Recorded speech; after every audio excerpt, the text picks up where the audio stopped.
Dimitri, bonjour.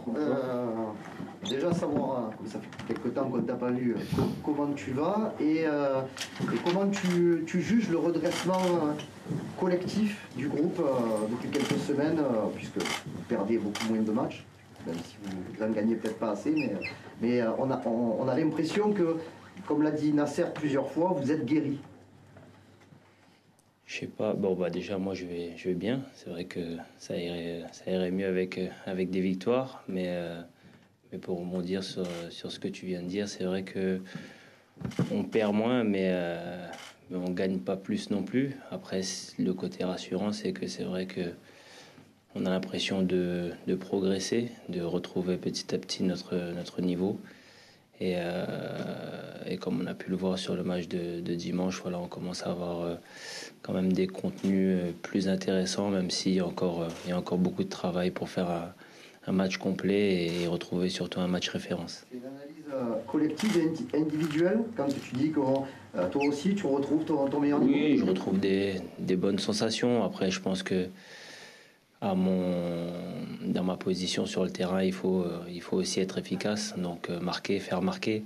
Et je pense que voilà, avec des buts et des passes décisives, ça mettrait encore plus en valeur les prestations. Gilles. Oui, Dimitri, bonjour. Je voudrais avoir votre réaction par rapport à une statistique qui concerne votre présence en tant que titulaire en même temps que Florian Thauvin. C'est seulement 17% de victoire pour l'OM cette saison.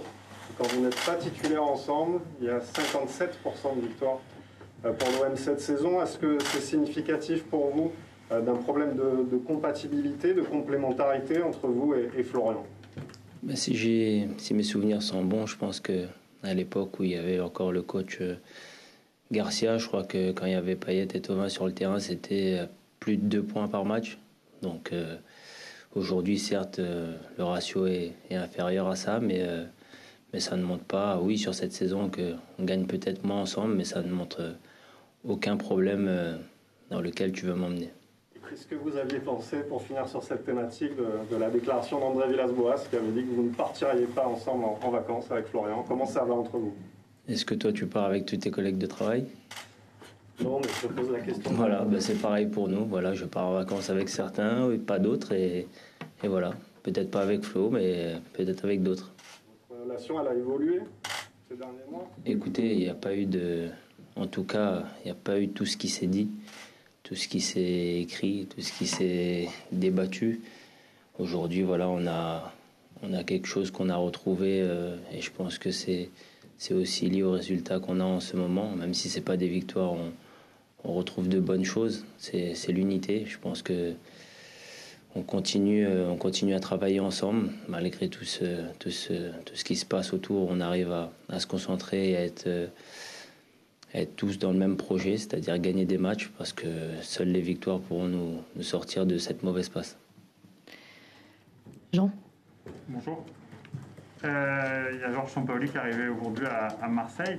Qu'est-ce que vous savez de lui et est-ce que vous pensez que son arrivée, ça peut être un déclic pour l'équipe?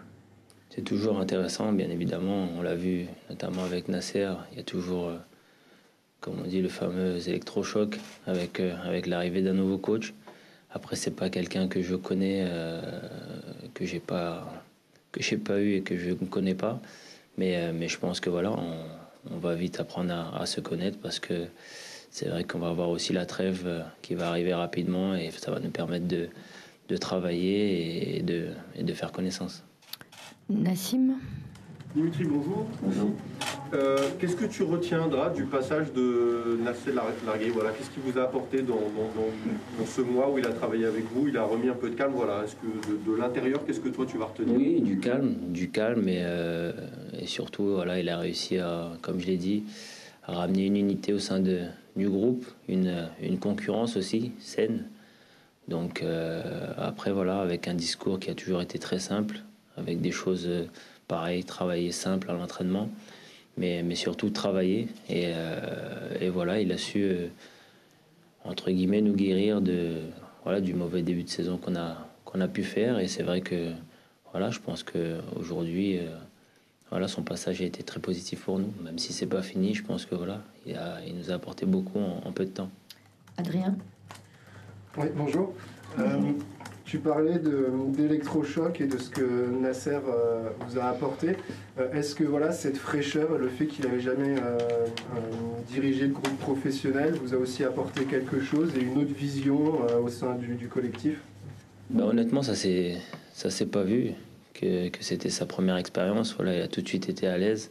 Je pense aussi que le fait d'avoir pas mal de joueurs, de jeunes joueurs dans l'effectif qu'il a pu côtoyer au centre de formation, voilà, il a été très clair, très simple, très limpide dans ce qu'il voulait faire et dans ce qu'il attendait de nous.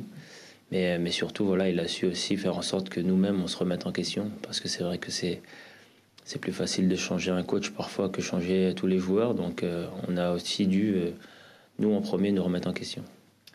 Jérémy. Bonjour Dimitri. Une nouvelle page s'ouvre avec l'arrivée de Sampaoli. Juste avant ça, quel bilan tu garderas du passage d'André Villas-Boas au plan collectif et avec sa relation avec toi? Écoutez, c'est vrai que son passage, voilà, c'est 1 an et demi qu'on a vécu avec le coach Villas-Boas, ont été intenses, notamment la première saison où voilà, on fait une super saison. C'est aussi lui, avec ce qu'il a amené, avec les joueurs, on a pu aller rechercher cette Ligue des Champions qu'on attendait depuis 6 ans, je crois.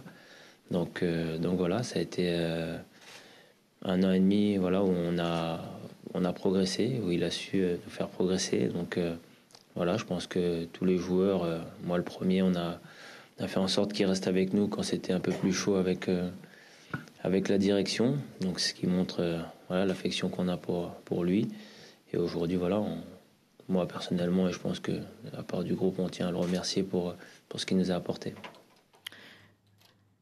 Gilles, pardon.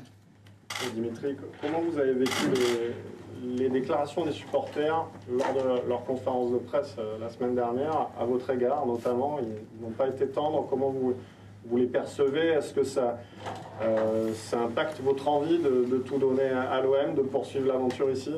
Non, pas du tout, pas pour si peu.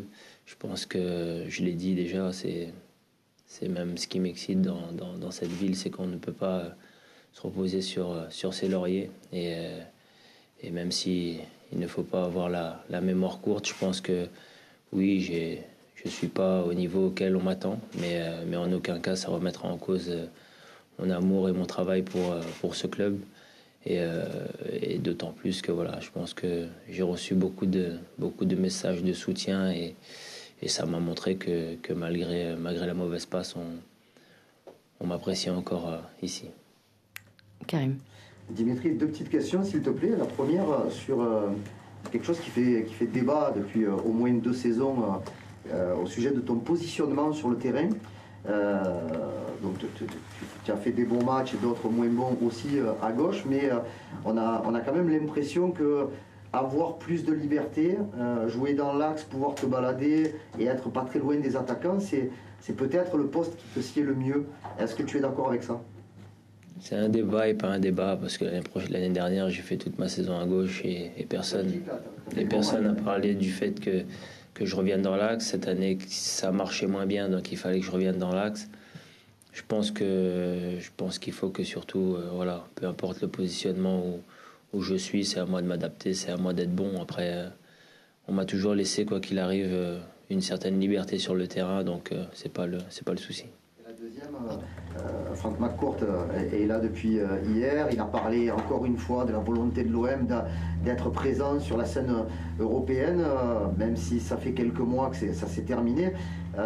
Comment tu as vécu, toi, cette phase de poule qui a été quasi catastrophique pour l'OM? Oui, ça a été dur, ça a été très dur. Après, je l'ai dit, c'est dans l'effectif dans lequel on est aujourd'hui, dans lequel on a plutôt, c'est beaucoup ont découvert cette compétition et moi ça faisait 6 ans que je l'avais pas joué, donc je l'ai dit, pour exister dans cette compétition il faut la jouer tout le temps, il faut être européen toutes les saisons, il faut être régulier pour aspirer à exister dans cette compétition. Donc on sait ce qu'il nous reste à faire pour avancer sur la scène européenne.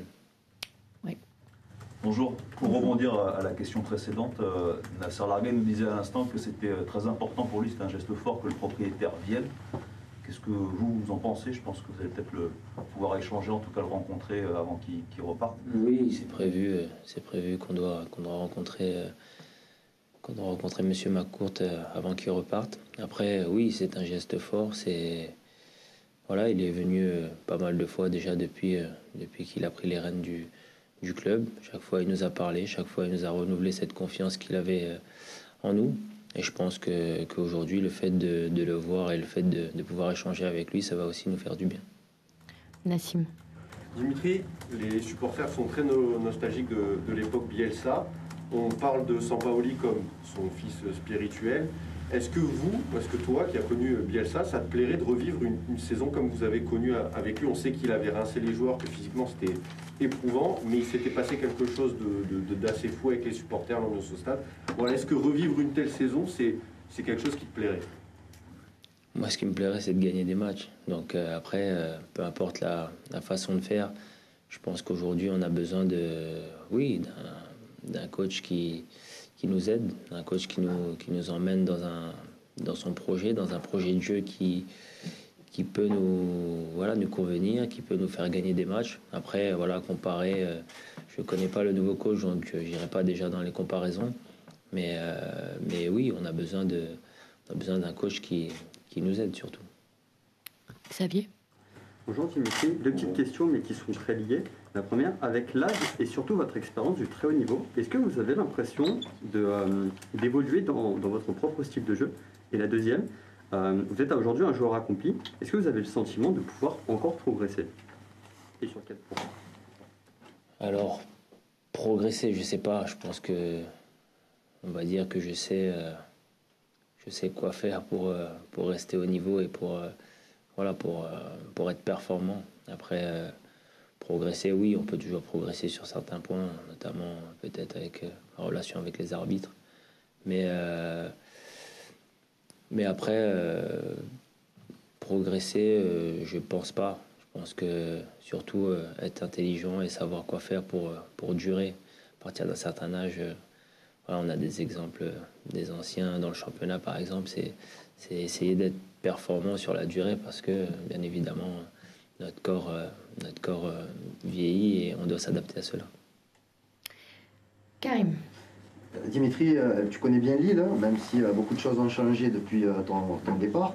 Mais c'est une équipe qui est cohérente, qui a un projet cohérent depuis plusieurs saisons avec Christophe Galtier. Vous aviez fait un gros match en février dernier. Comment il faudra jouer contre cette équipe pour essayer au moins de la contrarier? Oui, c'est sûr que ça fait maintenant à peu près 2 ans, oui, que Lille travaille bien. Après, pour connaître personnellement le coach, on sait le travail incroyable qu'il fait avec cette équipe, où il allait la chercher, où elle est aujourd'hui. Je pense que des équipes qui courent vers le titre, c'est peut-être celle qui pour moi est la plus complète, que ce soit individuellement, mais surtout collectivement. Donc ça va être un match très difficile là-bas. Après, c'est vrai que on a l'impression que en ce moment c'est plus difficile avec l'enchaînement des matchs, la Coupe d'Europe pour eux. Mais ça reste une affiche contre nous. Ça reste des points qu'ils voudront prendre pour le titre et nous pour continuer à rêver d'Europe. Donc il faudra montrer du caractère à l'extérieur chez le premier. Et sans aller trop dans la polémique, tout à l'heure tu disais qu'il fallait que tu progresses encore avec les arbitres. Demain vous allez retrouver un arbitre qui était là le 16 décembre pour le match Rennes-Marseille. C'est le match qui vous a peut-être fait basculer. Peut-être. Comment on peut se préparer? Est-ce qu'on essaie de se mettre dans une bulle, de se dire il faut être parfait sur le terrain pour pas se faire rattraper par la patrouille contre Clément Turpin? Je vais te montrer que j'ai commencé à progresser. Je vais pas parler de l'arbitrage. Oui, dernière question. Juste pour revenir à Franck McCourt, est-ce que vous allez lui dire quelque chose en particulier? Est-ce qu'en tant que joueur et leader de l'équipe, parmi les leaders de l'équipe, on peut avoir des attentes d'un propriétaire? Parce qu'on parle de la Ligue des Champions, on sait que c'est aussi une question d'argent notamment. Bizarrement, après chaque discours qu'il nous a tenu, tout a été dit à chaque fois. Quand un actionnaire vous dit que On a l'impression qu'il n'est pas souvent là, mais quand il vous sort tout, il sait tout et il vous parle du moindre petit détail. Vous vous dites que voilà, il n'est pas là, mais il est là en fait. Et voilà, il nous a toujours renouvelé sa confiance. Même quand on n'était pas bon, voilà, il a toujours été là pour nous. Il nous a jamais tiré dessus, il nous a jamais descendu, bien au contraire. Il a toujours été là pour nous épauler. Et je pense que voilà, quand vous entendez ce genre de discours, il n'y a pas grand-chose à dire et on essaie de faire en sorte de lui rendre sur le terrain. Toi, pardon, au niveau de ton contrat marseillais à vie, t'avais eu à discuter à distance avec lui ou pas? Non.